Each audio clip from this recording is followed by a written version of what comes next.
हम सूती ले धोकरा कबार तकिया होलियो में नया इल भातार नतिया होलियो में नया इल भातार नतिया कैसे लूटब फागुन के लहार सखिया कैसे लूटब फागुन के लहार सखिया होलियो में नया इल भातार नतिया होलियो में नया इल भातार नतिया।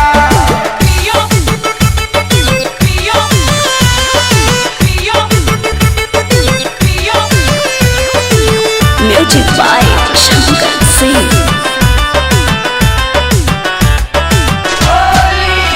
हमारी कल पाता चूड़ी दोनों हाथ के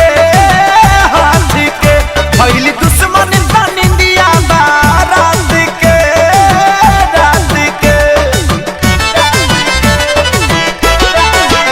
हमारी कल पाता चूड़ी दोनों हाथ के पहली दुश्मन निंदिया रात के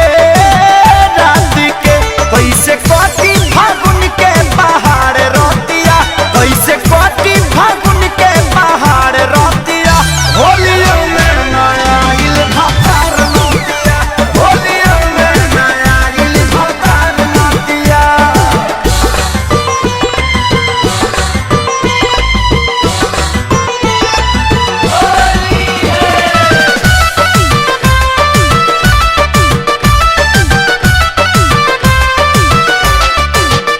रंगवा बिना सुखता दे गाले हो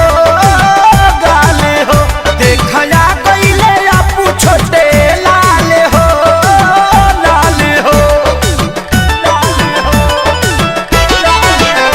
रंगवा बिना सुखता दे गाले हो देखया गईले आपू छोटे लाले हो करे पवन खेसारी बेकार बतिया करे पवन खेसारी बेकार बतिया होलियो में नया इल भातार नतिया होलियो में नया इल भातार नतिया कैसे लूटब फागुन के लहार सखिया कैसे लूटब फागुन के लहार सखिया होलियो में नया इल भातार नतिया होलियो में नया इल भातार नतिया।